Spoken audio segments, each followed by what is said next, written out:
Hello everyone, this is Harsh Sharma. Now today we are going to discuss about the lecture series of Name Raj Sunda. तो आज के इस class में आपको मैं बताने वाला हूँ, ठीक है, भारतीय कृषि के महत्वपूर्ण बिंदु पर चर्चा करेंगे। ठीक है, ये सभी वन लाइनर के क्वेश्चन के रूप में पूछे जाते हैं और प्रतियोगी परीक्षाओं में पूछे गए हैं। तो बहुत ही ध्यान से आप सुनिए, और यदि आप नोट्स बना रहे हैं या पीडीएफ चाहिए तो नीचे दिए गए नंबर पर आप मुझे व्हाट्सएप करके और पीडीएफ ले सकते हैं, या टेलीग्राम चैनल भी आप ज्वाइन कर सकते हैं। अभी तक जितनी चीज़ें मैंने आपको बताई वो सब बेसिक है। अभी हम बेसिक ही 2-4 वीडियो में कवर करेंगे, ठीक है। तो सबसे पहले देखते हैं, ठीक है। और एक रिक्वेस्ट है कि अगर आपको ये सीरीज़ अच्छी लग रही है, अगर आपको सीरीज़ ये कंटिन्यू चाहिए तो आप कमेंट करके बताइए, ठीक है। और ज़्यादा से ज़्यादा लोगों तक इसको पहुंचाइए, ठीक है। चलिए देखते हैं, पहला बिंदु क्या लिखा है, भारत का भौगोलिक क्षेत्रफल। अब चूंकि हम कृषि की बात कर रहे हैं, ठीक है, तो कृषि क्या है, एक मतलब कि प्राकृतिक जो आपकी चीज़ें हैं, ठीक है, उन पर क्या है, डिपेंड है। यानी कि कह सकते हैं कृषि क्या है, मानसून पर डिपेंड करती है कि प्रकृति पर निर्भर करती है। तो भौगोलिक क्षेत्रफल की जानकारी हमें होनी चाहिए। फिर उसके बाद कितनी सिंचाई है कितने क्षेत्रफल पर, कितनी नहीं है, कितनी खेती की जाती है, इन सभी चीज़ों की जानकारी हमें होगी। तो भारत का भौगोलिक क्षेत्रफल कितना है, 328.74 मिलियन हेक्टेयर, ठीक है, याद रखिएगा। फिर उसके बाद बात करते हैं कुल रिपोर्टिंग एरिया भारत की 306 मिलियन हेक्टेयर है। तीसरा बिंदु लिखा है कि विश्व क्षेत्रफल का भारत में प्रतिशत कितना है। मतलब कि पूरे विश्व की अगर बात करें, ठीक है, पूरे वर्ल्ड की, उसमें भारत का कितना प्रतिशत है, तो वो आपका 2.4% है।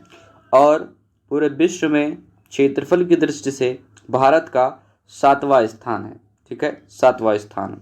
उसके बाद कुल फसल उगाए जाने वाला क्षेत्र, कुल फसल उगाए जाने वाला क्षेत्र कितना है, यानी कि 198 मिलियन हेक्टेयर, यानी कि 328.74 मिलियन हेक्टेयर में से केवल और केवल 198 यानी कि 198 मिलियन हेक्टेयर क्षेत्रफल पर खेती की जाती है, फसल उगाया जाता है, ठीक है। उसके बाद आगे देखिए, भारत में खेती पर निर्भर जनसंख्या। अब यहाँ पर बात की जा रही है कि भारत की जो जनसंख्या है, पॉपुलेशन है, इंडियन पॉपुलेशन, वो जनसंख्या खेती पर कितनी आश्रित है, पूरी जितनी भारत में है।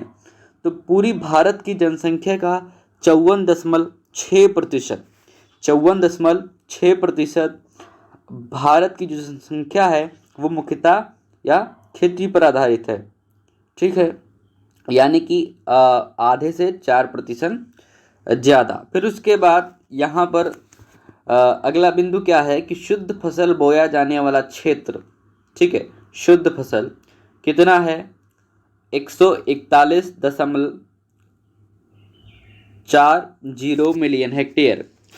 अभी मैंने आपको कुल क्षेत्रफल बताया था, जो कि कुल भौगोलिक क्षेत्रफल का, यानी कि 228.74 मिलियन हेक्टेयर का कुल की अगर बात की जाए तो 141.40 मिलियन हेक्टेयर ये आपका शुद्ध हो जाएगा, और कुल फसल उगाए जाने वाला क्षेत्र 198 हो जाएगा।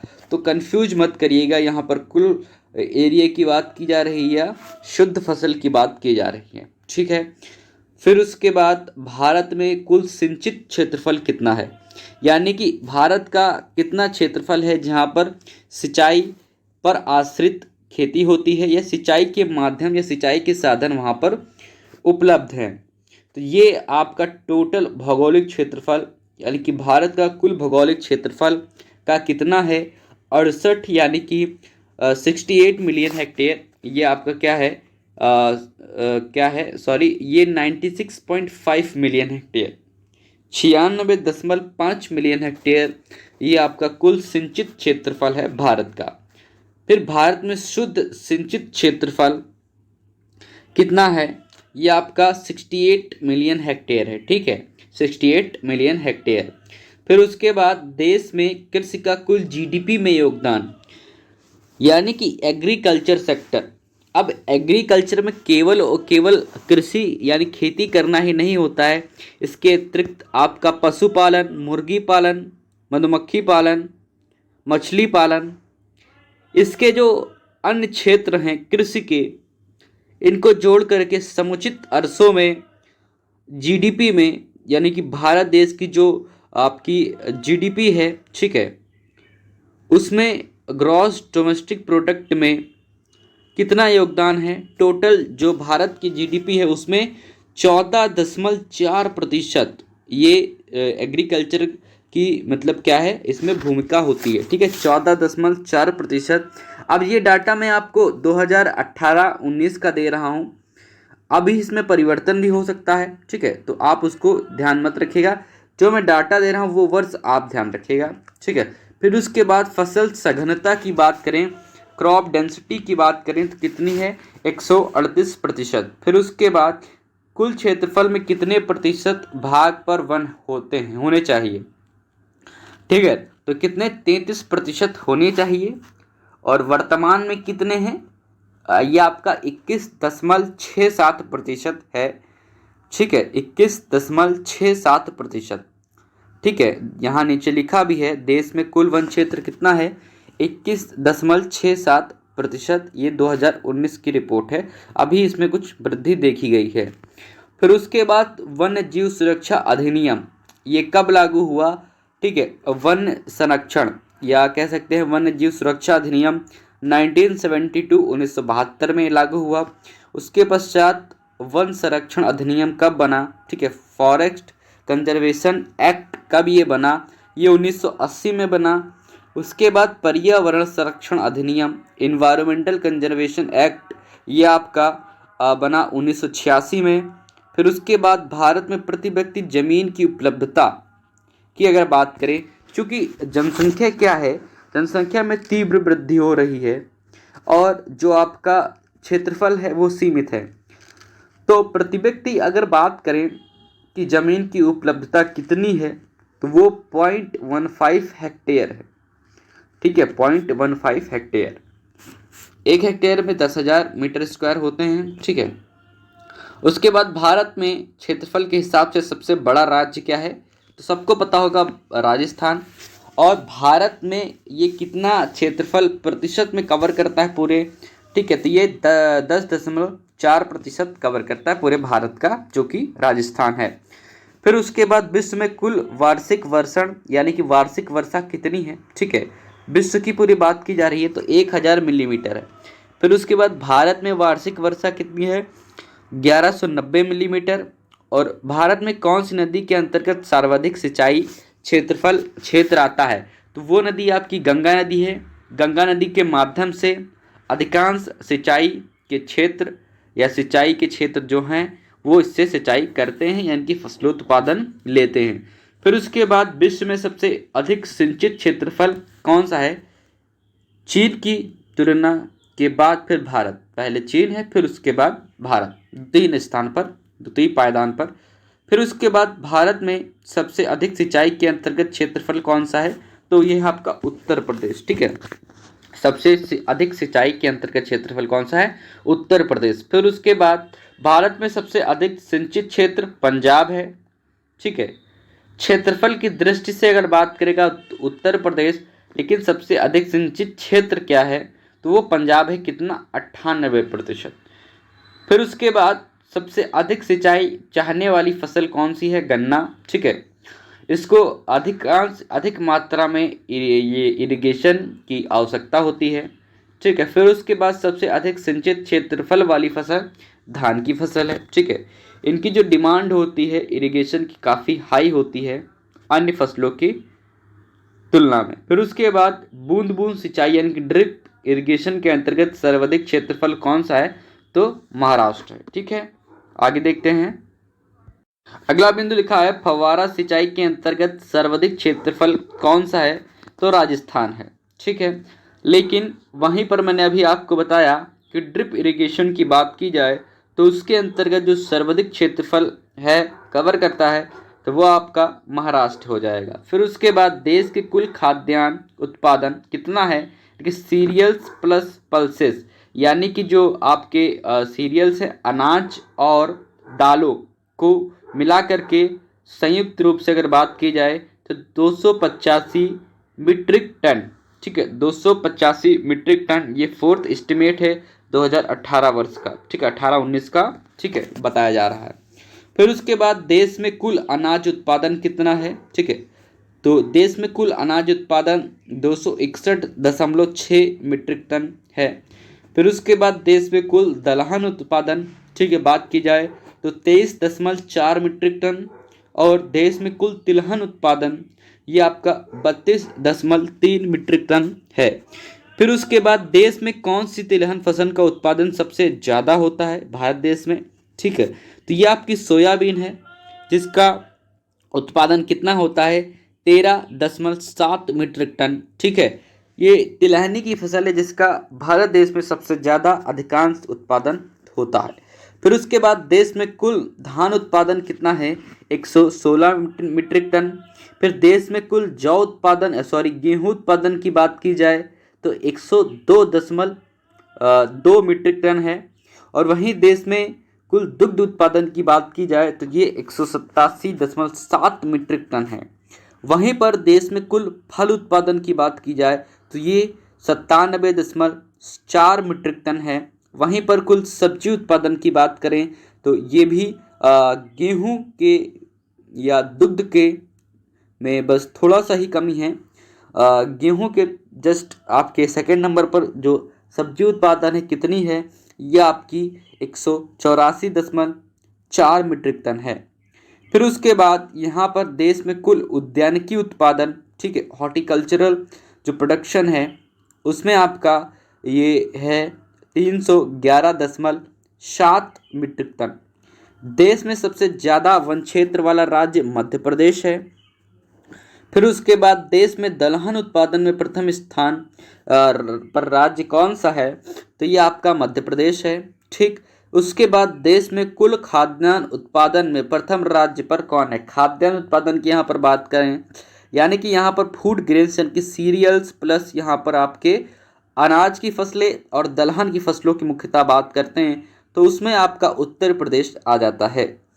देश में मोटा अनाज उत्पादन में प्रथम राज्य क्या है, राजस्थान। मोटे अनाज की यहाँ पर बात की जाए जैसे कि आप मान के चलिए मक्का, ठीक है, बाजरा, ज्वार, ठीक है, मोटे अनाज की यहाँ पर बात करें तो उसमें क्या है, राजस्थान है प्रथम स्थान पर। देश में कुल खाद्यान्न उत्पादन में द्वितीय स्थान पर कौन है, वो आपका मध्य प्रदेश है। ठीक है, देश में गेहूं उत्पादन में प्रथम राज्य सबको पता है उत्तर प्रदेश है। देश में सोयाबीन उत्पादन की अगर बात करें तो मध्य प्रदेश।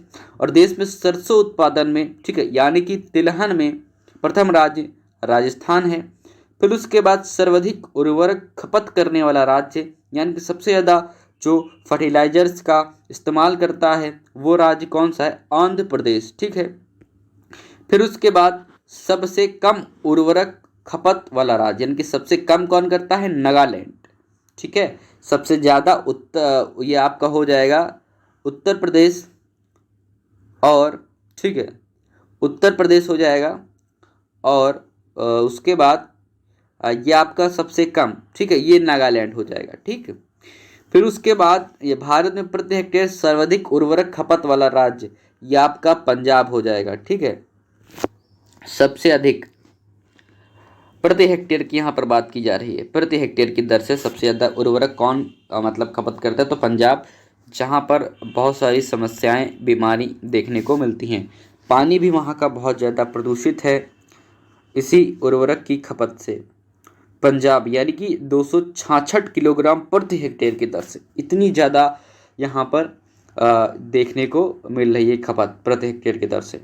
फिर उसके बाद सर्वाधिक पेस्टिसाइड खपत वाला राज्य पंजाब है। सबसे अधिक कीटनाशकों का प्रयोग किया जाता है किसमें, धान में। और सबसे अधिक खरपतवारनाशियों का प्रयोग किसमें करते हैं? धान में। अब आइए और कुछ अन्य महत्वपूर्ण बिंदुओं पर चर्चा करते हैं। भारत में सबसे ज़्यादा निर्मित एवं उपयोग वाला शाकनाशी कौन सा है? आइसोप्रोटान। ठीक है, आइसोप्रोटान। ठीक है, उसके बाद यहाँ पर अगला बिंदु लिखा है कि भारत में प्रति हेक्टेयर उर्वरक उपयोग है कितना है?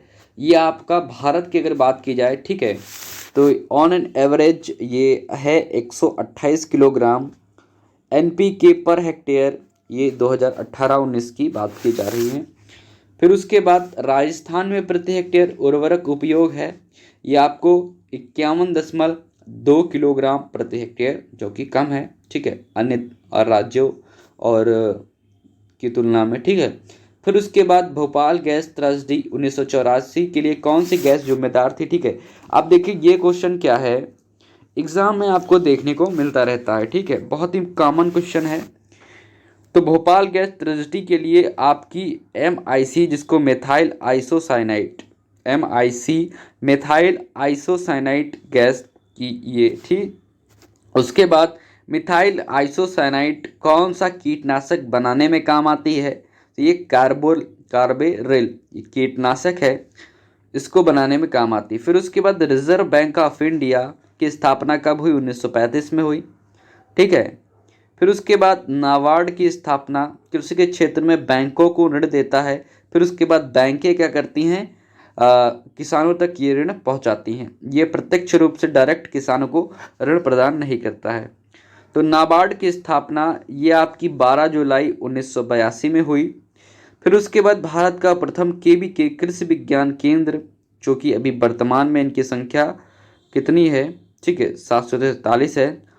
तो ये भारत में प्रथम KVK ये आपका बना था पांडुचेरी में। ठीक है, जो कि किस विश्वविद्यालय के अंतर्गत है? ये तमिलनाडु एग्रीकल्चर यूनिवर्सिटी के अंतर्गत है। ठीक है, पहला। उसके बाद भारत में कुल KVK कृषि विज्ञान केंद्र की संख्या कितनी है? 743। ठीक है, ये जनवरी 2020 की बात की जा रही है।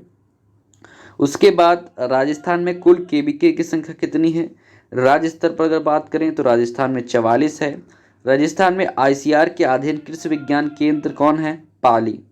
भारत में कुल राज्य कृषि विश्वविद्यालय कितने हैं? भारत में राज्य कृषि विश्वविद्यालय राज्य स्तर पर, जैसे भारत में अगर हम उत्तर प्रदेश की बात करें तो राज्य कृषि विश्वविद्यालय यानी कि राज्य स्तर के कितने कृषि विश्वविद्यालय? 4 हैं। ठीक है, तो यहाँ पर पूरे भारत की अगर बात करें तो कितने? 64 हैं। भारत का प्रथम कृषि विश्वविद्यालय Govind Vallabh Pant university of agriculture and technology, ये आपका 1960 में बना। ठीक है, पंतनगर उत्तराखंड। फिर उसके बाद यहाँ पर ये क्या हुआ? न्यूनतम समर्थन मूल्य MSP किसकी सिफारिश से लागू हुआ? तो कृषि लागत एवं मूल्य आयोग। ठीक है, कृषि लागत एवं मूल्य आयोग द्वारा 22 फसलों पर वर्ष में 2 बार एवं फसल बुआई से पूर्व MSP घोषित किए जाते हैं। फिर उसके बाद यहाँ पर लिखा है न्यूनतम समर्थन मूल्य की सरकार घोषणा कब करती है? रबी एवं खरीफ फसलों की बुआई से पहले यानी कि पूर्व। फिर अगला बिंदु क्या लिखा है? अनाजों में कौन से अमीनो अम्ल की कमी पाई जाती है?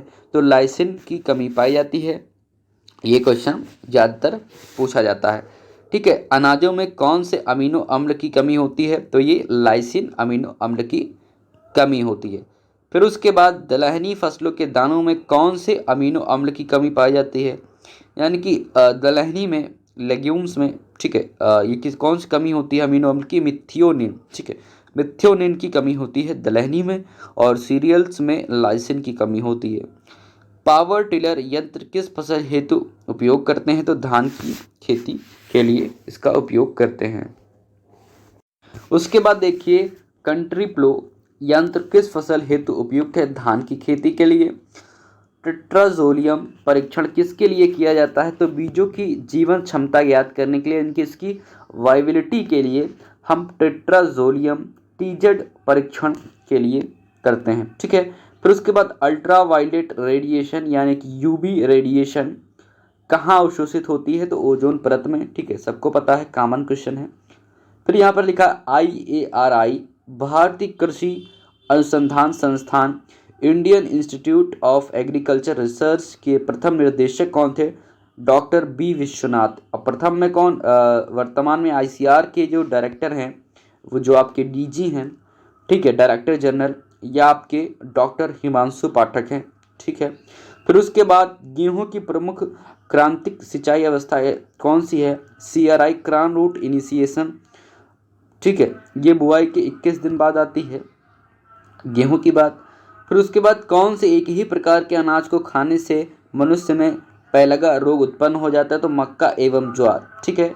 मक्का एवं ज्वार को लगातार यदि हम खा रहे हैं, अपने सेवन में इसका ले रहे हैं, तो हमें पेलग्रा रोग की समस्या हो सकती है। फिर उसके बाद झूमिंग या टोंगा खेती कहाँ पर होती है? तो पूर्वी भारतीय राज्यों में यहाँ पर देखने को मिलती है। टिकाऊ खेती सस्टेनेबल का मुख्य उद्देश्य क्या है? पारिस्थितिकी संतुलन बनाए रखना, यानी कि जो इकोलॉजी है, ठीक है, इकोलॉजी है, इसको मेंटेन करना, इस पर बैलेंस बनाए रखना, यही आपका सस्टेनेबल एग्रीकल्चर का प्रमुख उद्देश्य है, मेन ऑब्जेक्टिव है। कृषि वर्ष होता है 1 जून से लेकर के 31 मई तक, ठीक है, ये आपका कृषि वर्ष होता है। और वित्तीय वर्ष की बात की जाए तो 1 अप्रैल से लेकर के 31 मार्च तक, ठीक है, ये वित्तीय वर्ष होता है। उसके बाद मिट्टी पलटने वाला हल मोड़बोड़ होता है, ठीक है। कौन से कार्बोहाइड्रेट केवल जीवों की कोशिका में संचित होता है? तो ग्लाइकोजन। कौन सा कार्बोहाइड्रेट केवल पादप की कोशिका में संचित होता है? तो स्टार्च। और अंतिम बिंदु है, हाल ही में कौन से प्रमुख कीटनाशक पर प्रतिबंध लगाया गया? तो एंडोसल्फान पर 2013 में। इसके कई कारण थे, ठीक है। तो आज की क्लास यहीं पर समाप्त करते हैं और मिलते हैं एक नई क्लास के साथ, एक नई ऊर्जा के साथ।